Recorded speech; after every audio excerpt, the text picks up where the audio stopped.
Hello there my friends, my name is Riskfish and today I'm bringing you a video on Warhammer 2 Total War. With the recent DLC distracting players and keeping them busy, I thought it would be a good time to speculate on the next DLC and FLC lords, based on new evidence that has been revealed around this patch.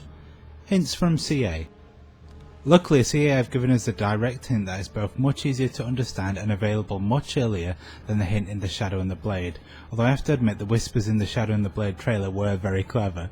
This new hint is located in the Grom Let's Play on the Total War YouTube channel, in which an official comment says Centigor milk anyone, apparently out of nowhere.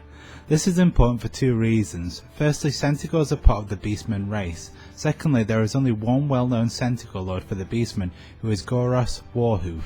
It is also worth mentioning that the current Beastmen lords don't actually buff any of their cavalry, which, considering a Beastmen are reliant on speed and fast units, would be a significant boost to them in the campaign and would also match with Goros Warhoof, who is himself a Centigor. Furthermore, CA have also hinted in a livestream that Nagaroth needs more beasts, which if we look at the map of the Beastmen concentrations from the official army book, corresponds to the lore where the largest concentration of Beastmen in the New World is in Nagaroth. The next rework. The Call of the Beastmen was CA's first DLC for Warhammer 1, making it the second oldest race in Warhammer that hasn't yet had a rework, only beaten by the Warriors of Chaos pre-order. However, Chaos has additional factors to take into consideration. Firstly, there are numerous hints ranging from suspected monogod leaks and the lore behind the Darklands and the Northern Wastes indicating that Chaos will be a big part of Warhammer 3. So it is suspected, although not proven at this point, that the Warriors of Chaos rework is being saved for Warhammer 3. It is also worth mentioning that the Warriors of Chaos are actually in a much better state than the Beastmen anyway, as the Beastmen's tactics revolve around speed. However, they are currently lacking their most powerful units like the Gorgon that enhance and support this strength. The Cygor is powerful, but is also fairly slow and doesn't generate great synergy with the playstyle of the Beastmen, and the Giant is in the same situation. Both of these are powerful, but they are too slow to support a race that is built around the concept of speed and manoeuvrability. Compared to the Warriors of Chaos that do have these hard-hitting, fast-punching units like the Shaggoths and Dragon Ogres, the Beastmen simply don't have the punching power to get through units such as Dwarven Armour. Their campaign mechanics are also partially shared with other races, with the old greenskin Warbar being very prominent in the bottom left corner of the Beastmen campaign screen. While the Warriors of Chaos campaign is dated, at least it is unique as it was the first Horde faction added to the game. Eligible races. With Goros Warhoof and the Beastmen being the main candidate in the next DLC, it's time to look at what races and lords the Beastmen could reasonably fight against. The first thing to mention is that some time ago CA stated they want to bring all the races up to the same standard in Warhammer 2, and right now all Warhammer 2 races have received 2 DLCs. The only difference between the core Warhammer 2 races at the moment is that the High Elves and Lizardmen have both received an additional FLC lord. This means that in order to bring them up to the same standard, the Dark Elves and the Skaven only need a FLC lord each. There is an opinion on the forums that the next DLC could be Clan Moulder, but I just don't think this is likely. CA specifically said that they want to bring the races up to the same standard as each other, and adding another Skaven DLC would put that race ahead of all the others, creating the same problem that occurred with the vampire counts in Warhammer 1, and it would also break the standard that they have spent the last few DLCs establishing. One other pattern CA has established is that Warhammer 1 lords added in Warhammer 2 are normally part of a DLC. This happened in the case of Marcus Wolfart with the Empire and Grom with the Greenskins, with the exception being Rapance, although she was a Bretonnian who are a FLC race anyway. I believe this is smart play by CA, as they know that while adding a new character to the campaign has value, adding an entire new race to a campaign is a significantly bigger incentive for players to buy a DLC. Therefore I think that the Warhammer 1 lords won't be added as FLC, at least in the case of Warhammer 1 races not already in the Vortex. It is actually worth reminding people here that CA is a business, although they are very good with free content. CA know people want Clan Moulder, and they know that Warhammer 3 doesn't have the fan favourite races of the previous 2 games, so it would make a lot of business sense for the Monsters of Moulder to be withheld until Warhammer 3 to help sell that game. There is also some evidence of this same thing happening with Warhammer 1, where a leaked concept art of Snotling pump wagons exists. However, neither the Greenskin roster or any of the old races roster were completed in Warhammer 1's lifespan. The reason being that CA can use those units to sell Warhammer 2, which is exactly what happened with the WARDEN the Paunch DLC. Almost all races, even the High Elves and Greenskins that have just been updated, are still missing units, and I believe that all of these units are being saved to sell Warhammer 3. There is also a belief that the Beastmen and Wood Elves could be part of a DLC together, but there is a big issue with this. CA has consistently released one rework with every DLC, and both of these races need a rework. This means that unless they have suddenly taken on more staff and decided to double their normal workload, one of these races would have been left behind if they did this, and I guarantee you that the fans of the neglected race would be in uproar, and I also guarantee you that CA don't want that.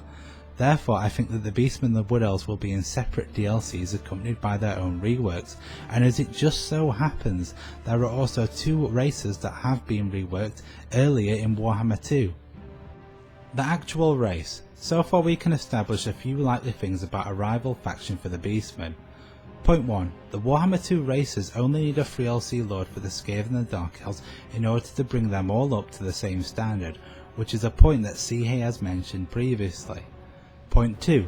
The Beastmen are hinted and need a rework, and since CA has only done one rework per DLC, this means that they are unlikely to be paired with another race that needs a rework, and so are likely to be paired with a race that already has received one. This means that the Vampire Counts and the Dwarves are the strongest options, having both already had a rework in Warhammer 2. There is also another reason why these races are likely, and that is the very fact that they've had a Warhammer 2 rework in the first place.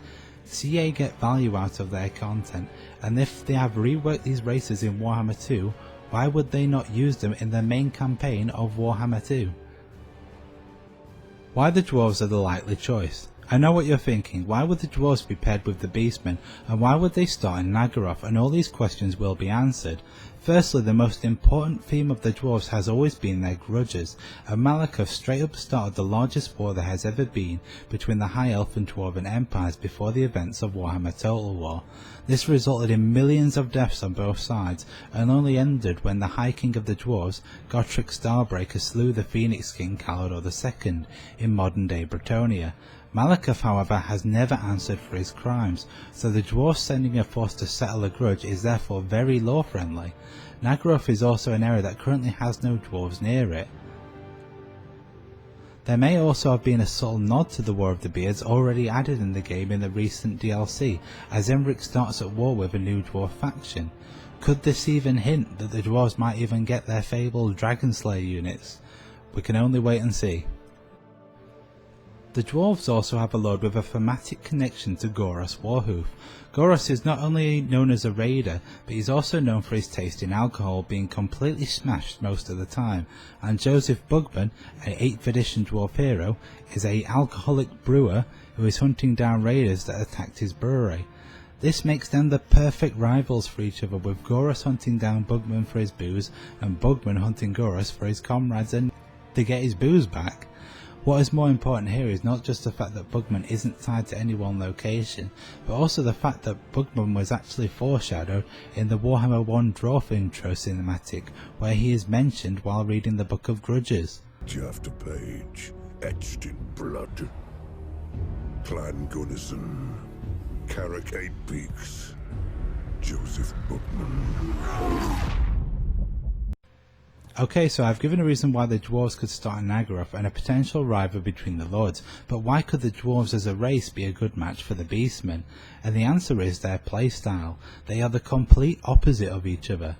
The Beastmen are a race well lightly armoured and move fast to gain advantage, while the Dwarves can't move fast at all but are heavily armoured and slow, preferring to dig in.